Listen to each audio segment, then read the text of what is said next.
Hey there, everybody, and welcome to another session of Email Never Sleeps. I'm Andrew Kordek, VP of Customer Engagement here at iPost. And when I woke up this morning and I looked at my calendar and we had this recording on the schedule, I got super excited because we're talking with Al Iverson. Al, just introduce yourself, and you're with Kickbox, but just kind of give a brief history of yourself real quick. Yeah, thanks. Thanks for inviting me, Andrew. Good to talk to you. I'm Al Iverson. I am Director of Deliverability Products and Services for Kickbox. What that means is I am the product manager for a deliverability tool suite that we've been working on here at Kickbox. I've been here for just about 6 months. Prior to that, I was Director of Deliverability for Salesforce Marketing Cloud. That's where Andrew and I go way back to the old days of Exact Target and Groupon working together to conquer deliverability challenges. Totally. Well, it's great to have you on, Al. I know you're a local Chicago guy like me, so it's always kind of great. And full disclosure for everybody, Kickbox is a partner of iPost, but that won't influence our discussion today because we like to kind of be unscripted. So the topic, at least one of the topics, if we can get to today, Al, is very simple. Why should a company clean the lists? Because we hear this all the time, right? What's your opinion about cleaning lists? So the reason I think it's important, I do think you do need to be cognizant of it because it's kind of an ounce of prevention is better than a pound of cure kind of thing. Because a lot of what I do, in addition to the product stuff, is deliverability consulting. It's been a big part of my job going back for years now. And so I've had to help a lot of clients clean up some pretty shitty messes over that time. It's tough to crawl back out of a deliverability problem. It's a lot harder than it is to avoid the problem up front by actually making sure your data is clean. The better the data is on the front end, the less likely you are to fall in a hole later. That's a lot tougher to climb out of. Yeah, but a lot of people would say, well, wait a second, my lists are clean. I've checked them, people engage, blah, blah, blah. Like, why would anyone want to push it other than, oh, it's an expense to my program? Right? Yeah, it is an expense and it costs money and it can be kind of a pain. I think if you think about scenarios where it matters versus where it doesn't matter, like if everything's clean and going great up front, maybe you don't need it. A lot of those scenarios can be related to e-commerce or even, God forbid, double opt-in. Like if you're already doing something where you know the data's coming in fine, you're doing good. But what bad guys are doing now is going around and filling forms, registration forms, sign-up forms, account creation forms with thousands of garbage Gmail addresses. So unless you're doing stuff like capture, email verification, or double opt-in, somebody's going to put some garbage in there somewhere. Yeah. Going all the way back to even before I came to Exact Target, worked for an e-commerce service provider in Minnesota. And that was where there was a pretty clear delineation of where it mattered and where it didn't. We never had problems with addresses that were captured at point of sale, electronic online point of sale website signups. So if you bought something from us and gave us a credit card, you very rarely gave us a garbage email address. But all that other stuff, if it's standalone or there's no verification associated with it or double opt-in or anything like that, somebody's going to put crap in there sometime.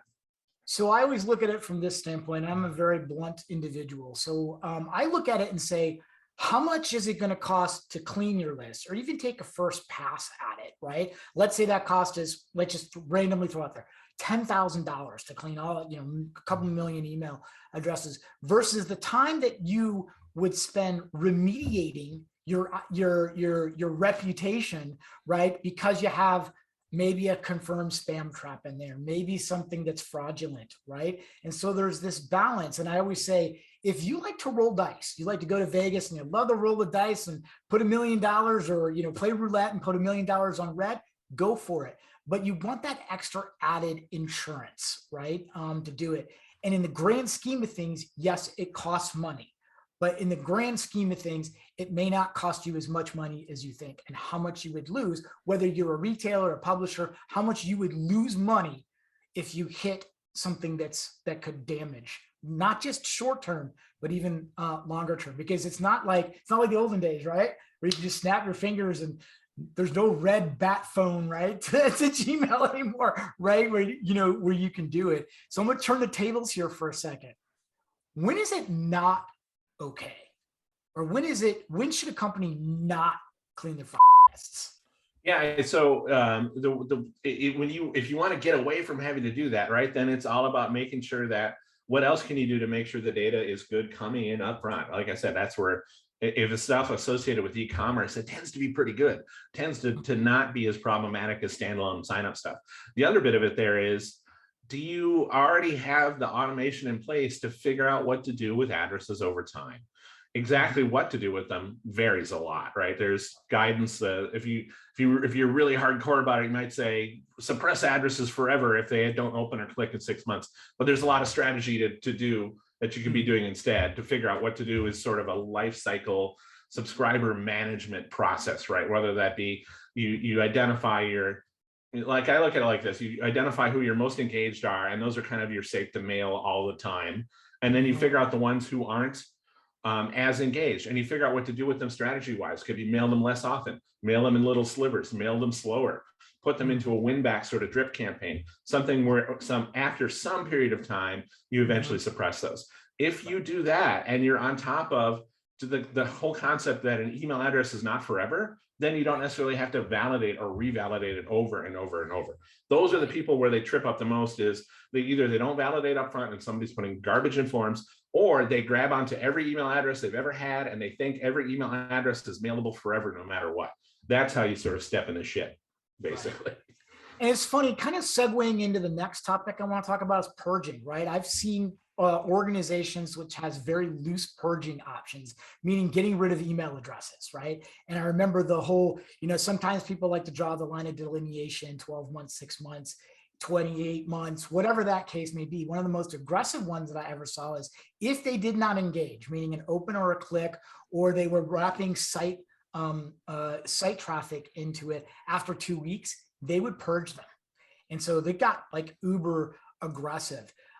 It's hard to come to a realization of actually getting rid of email addresses, right? It's hard. Like if 60% are unengaged, and however you define unengaged, what have you seen throughout the years that have been really effective purge strategies for, let's just say, an umbrella of a lot of people? Because I certainly have my opinion. So I think the strategy there is you pull it in tight to fix the deliverability issue, and then you figure out how much you can go broad back from that. And one of the best ways to do that, I think, is to slowly iterate, where you slowly increase that cutoff time, whether it be week by week or month by month, and watch in particular open rates and bounce rates and complaint rates. And one of the clients I'm working with right now, that it's working very well for them to look at open rates. Their open rates are still far above 40% today, and that's with a very tight engagement of a window of 60 days for them. That's pretty tight, and that's down a lot from 180 days what they were doing previously. But now they did that 60-day cutoff to fix the deliverability problem. Now they're very slowly, every week they open up that window by another week. So they're slowly building that up. So they're going to go back as far as they can toward 180 days. But they're noting that when open rates dip below some arbitrary number, probably we're looking around, when it gets closer to 20-25%, that's when you start to worry about, if you go far below that, then you're probably not in the inbox anymore, or you're at risk of spam folder placement. And so that's kind of a good cutoff there, I think. The way I think about purge strategies is, you like you said, you kind of take baby steps to it. And I look at it from the standpoint of this, right? A lot of people love to do win back, or, hey, come back to us, we miss you, that type of stuff. I think of intervention both as an early, midterm, and late intervention, right? So never want to wait until this line in the sand sort of happens and tries to get people to re-engage, however they define engagement, whether it's because they open an email, they click, or they click that they want to continue to receive emails before they purge. It has to start sooner as opposed to later. So the first step before a purge strategy happens is to say, what's the average amount of time that an average subscriber that comes on a list on this date before they start to see disengagement? And then that's when an early intervention program starts to happen. It's automated, it's triggered, and then it goes to midterm intervention, and those messages get a little bit sort of stronger, but they can't be the same messages that they've been sending. My colleague, Alex Williams, had a perfect saying for this. You can't wake up sleepy people the same way you put them to sleep. Quote that all day long. So it's methodical before you just sort of draw this line and say, we should purge people. right? We And should get people rid of always people. ask, well, what's that number? What's that day? Well, it varies, right? Based on industry, based on list. The number, the cutoff for you is going to be different than the cutoff for me. Right. And because even if one company is a competitor to the next, it could bring everything in from messaging to cadence to frequency to how they acquired them, and are they engaging either offline or on the site or things of that nature. There's so many different variables, and so I think the big takeaway here for everybody, number one, is don't have a standardized purge strategy. Customize that purge strategy to you. And if you feel like there's an issue with your list, guys, it's okay to do a list hygiene or a cleanse. It doesn't make you a bad marketer. It just actually makes you a more advanced marketer because you really care about really long-term strategy in your program. Any closing thoughts, Al? anything that I missed? No, just to reinforce what you said, right? The more you think about that up front, and you have a plan, and you have help with automation to actually go through a process there, trickling through your list as people go through the funnel, go through the flow, that is you're in a much better position, less likely to have to clean up a mess later. Totally. Well, we'll put all your information of where to get a hold of you, Al, and Kitbox. Of course, hopefully we'll have you again as a guest with us. We totally appreciate it. Thank you for sticking with us, everybody. Al, thank you for your time. I really appreciate it. And thanks again to everybody watching. Thanks, Andrew. Take care.